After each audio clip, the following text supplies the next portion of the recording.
Missions Pulse. Know God's heart, join His mission.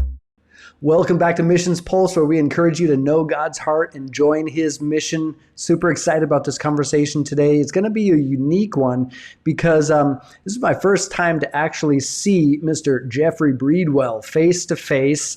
We've been chatting a little bit before we started recording, of course, but prior to that, we've never even had a Zoom meeting or Zoom call.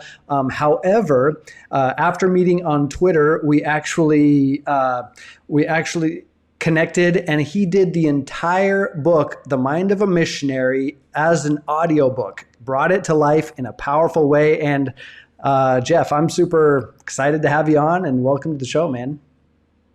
I'm super excited, and I'm insanely excited to see your face and your voice at the same time. I get that a lot. Without having an email? I get that a lot. People are super excited to see my face. I don't know what it is. I don't know. Maybe it's just the fact that the image on the back of the book is just slightly larger.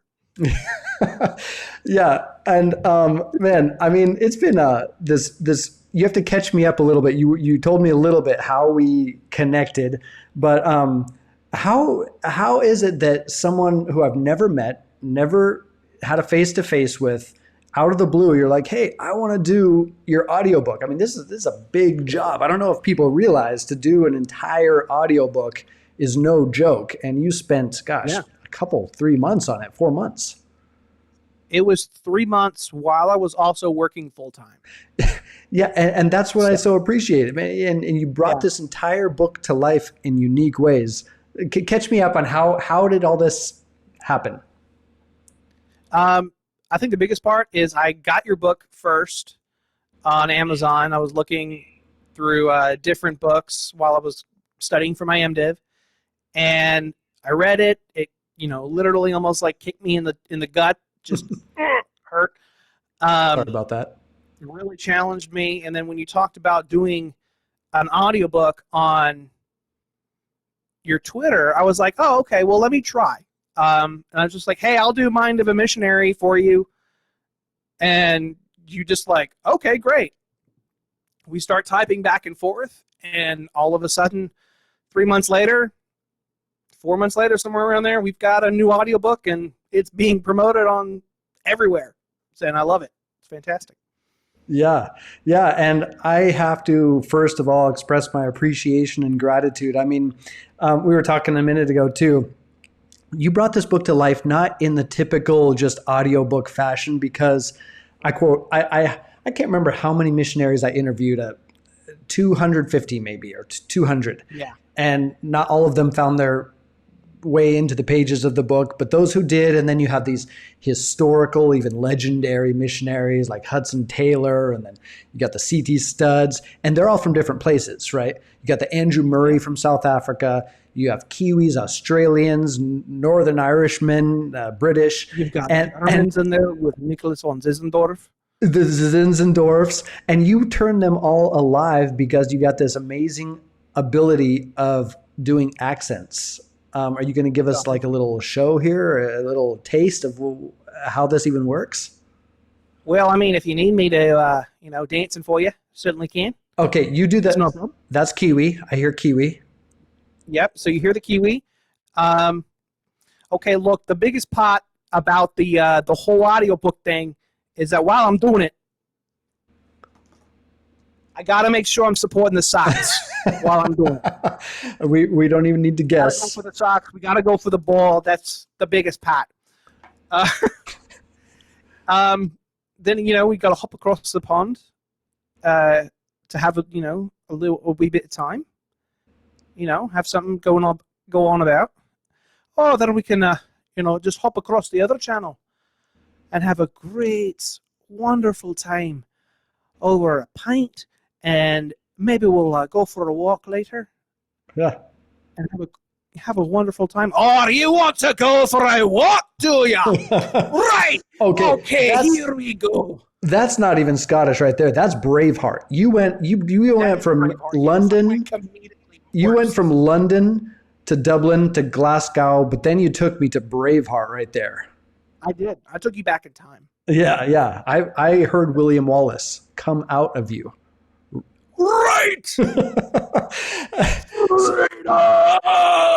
So how did you learn all these accents? I mean, you brought The Mind of a Missionary to life because it's fun to listen to. My first book, I mean, not my first book, but the first audiobook I did, which was Gospel Privilege, up here somewhere behind me.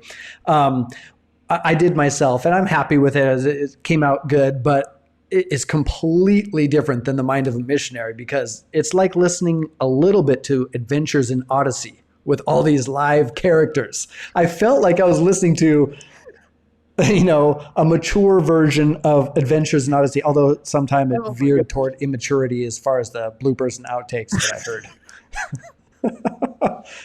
Adventures in Odyssey. So how did you learn all these accents?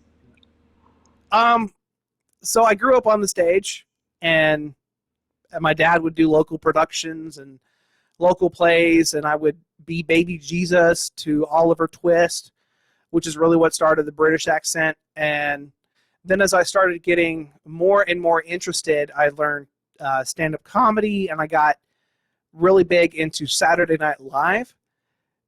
And this was around the time of Mike Myers and Dana Carvey and Chris Rock and Chris Farley, and really back when Saturday Night Live was good. Yeah, that's when Saturday Night Live was good, and then it started getting worse, and then it got good again, and then it started going downhill, and then that's another tangent. Anyway, really started learning that and learning how they did those. And then I started really listening to people. I would meet people from different parts of the world, and especially would just really love to hear how they sounded. I would love to watch newscasts and watch how people sounded from both the UK or from Ireland or India, or like to hear them talk from China. If they were Chinese and were learning English for the first time, it was really interesting to get to talk to them back and forth. And it was very interesting as well because I had a couple of Kiwi friends. I would have a couple of Aussie friends, and we'd all go back and forth. They would tell me my accent's horrible, and then I'd go back on YouTube and look at the tutorials. But it's that type of just worldly love that I got to really appreciate, and got to really appreciate the culture and who these people are and their history with what they're experiencing. And I really just love to honor it. Missions Pulse. Know God's heart, join His mission. This podcast is powered by Within Reach Global. Subscribe, watch, and listen on YouTube today. Visit missionspulse.com.